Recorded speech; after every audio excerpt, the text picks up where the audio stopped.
नमस्कार, मैं मृदुला श्रीवास्तव सी न्यूज भारत में आपका स्वागत करती हूं। वक्त हो गया है न्यूज आवर का।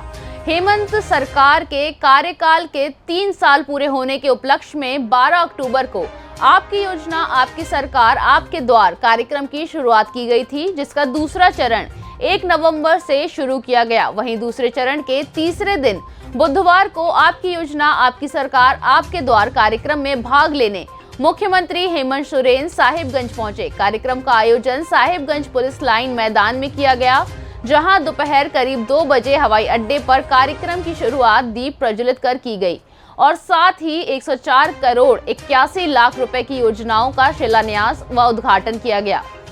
चुन चुन करके दिखावे के लिए आदिवासी को सम्मान देने का बात बड़ा विचित्र बात है। तो इसलिए बातें कई हैं, हमें और भी कार्यक्रमों में जाना है। और कार्यक्रमों में जाना क्या है, हमारे विपक्ष के अनुरोध पर इस राज्य में जांच चल रहा है ईडी का, और विपक्ष के अनुरोध पर हमें भी बुलाहट हुआ है, लेकिन हम उस बुलाहट से घबराते नहीं।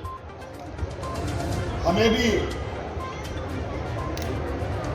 किसी कारण से बुलाया गया है, ये दर्शाने का प्रयास किया गया है कि देखो ईडी कितना ताकतवर है।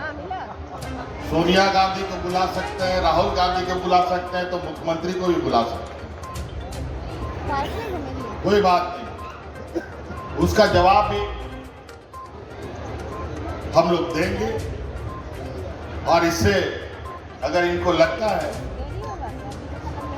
कि हमारे लोगों के बीच जो पहचान है और जो छवि है, अगर उनके खराब करने से खराब हो जाएगा तब तो हो गया, तो कहानी खत्म। इसलिए इस गलतफहमी में लोग हैं कि राजनीतिक रूप से नहीं सके तो संवैधानिक ताकतों का सदुपयोग करो। हमारे महामहिम 2-3 महीना से एक एटम बम का लिफाफा लेके बैठे हैं। लिफाफा तो नहीं खोलते, लेकिन मुंह से बम फटने का बात जरूर करते हैं। ये सब मिला भगत, सब षड्यंत्र रच रहा है। इन षड्यंत्रकारियों का षड्यंत्र का जवाब इस राज्य की एक एक जनता देगी, इस राज्य की बच्चियां देगी, इस राज्य का नौजवान देगा, इस राज्य का किसान देगा, इस राज्य का मजदूर देगा। जिन मजदूरों को हम लोगों ने कंधे पर ढो ढो करके कोरोना में लाया है, वो जवाब देगा। जिन बच्चियों को हम आशीर्वाद दे रहे हैं, बड़ी होकर के काबिल बनेगी, वो जवाब देगी। उन बुजुर्गों वो बुजुर्ग को जवाब देगा जिनको आप लोगों ने 20 वर्षों तक रुलाया है और ब्लॉक का चक्कर कटवाया है। वो विधवा महिला आपको जवाब देगी जिनको 20 साल आप लोगों ने सड़कों पर दौड़ाया है और इनको पेंशन नहीं दिया है। आज देखिए हमारे राज्य में खेल के प्रति किस तरीके से रुझान है। कहीं खस्सी टूर्नामेंट, कहीं काड़ा टूर्नामेंट, बेचारा खाली पैर हमारा खिलाड़ी अपना सीमित संसाधन में खेल रहा है।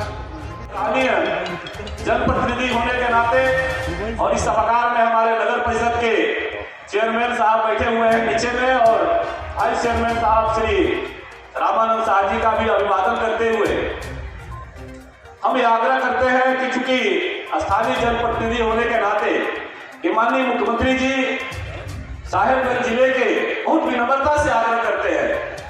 हमें भी गर्व है कि हमारे जिले से जनप्रतिनिधि के रूप में माननीय मुख्यमंत्री जी है, हमारे माननीय ग्रामीण विकास मंत्री जी है। और हमारे जो मुख्य मार्ग है, खास करके मिर्जा चौकी से लेकर के साहिबगंज, जो NHI के माध्यम से 4 लेन का निर्माण कार्य प्रथम फेज का बहुत तेज गति से चल भी रहा है, जो सरकार ने अधिग्रहण करके दिया है।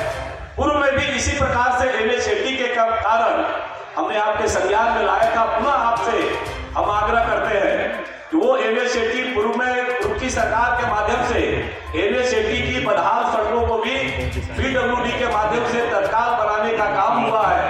एनएचआई ने भी कुछ प्रयास किया है। हमारे राजभवन के लोग आंदोलन कर रहे हैं, साहेबगंज के लोग आंदोलन कर रहे हैं। मेरा निवेदन है कि एनएचआई जो काम कर रहा है, जिसे मुझे एनएचआई के अधिकारियों ने सूचना दिया कि कन्हैया स्थान से लेकर के और राजभवन नगर तक वो 16 करोड़ की लागत से उन्होंने निविदा प्रक्रिया प्रारंभ की है, लेकिन शेष मार्ग यथावत है। मेरा निवेदन है कि कम से कम उसका मरम्मतीकरण का काम, वही हाल साहेबगंज नगर का भी है, उसके मरम्मतीकरण की दिशा में भी मेरा आपसे अनुरोध है कि उस दिशा में भी पहल करने की दिशा में प्रयास हो। दूसरा जो एक महत्वपूर्ण विषय है वह विषय है साहेबगंज का एक पश्चिमी फाटक का आपने अनुमति दे दिया। मुझे लगता है कि रेल और आरसीडी मिलकर के जल्द से जल्द उसकी प्रक्रिया को, निविदा प्रक्रिया को प्रारंभ करेंगे और पश्चिमी फाटक में निर्माण कार्य प्रारंभ हो जाएगा। लेकिन रेलवे का पूर्वी फाटक लगातार जाम रहता है और एनएच और पीडब्ल्यूडी के फेर में वह जो सड़क हमारी है, जो रेलवे फाटक है, उसके ओवरब्रिज निर्माण की प्रक्रिया आपके संज्ञान में कई बार हम लोगों ने लाया है और युवा जोश के कारण ये अपेक्षाएं हमें भी है कि उस अपेक्षाओं की पूर्ति में त्वरित समाधान यहाँ के लोगों को मिले, क्योंकि अब ये जनता एक तरह से कहा जाए कि बहुत कष्ट में रह रही है। साहेबगंज की जनता, पूर्व में उसकी स्वीकृति भी प्रदान की जा चुकी है। झारखंड से सी न्यूज संवाददाता संतोष की रिपोर्ट। फिलहाल के लिए इस खबर में बस इतना ही। देश और दुनिया की तमाम खबरों को जानने के लिए देखते रहिए सी न्यूज भारत। हर खबर आपके साथ, आपके हाथ।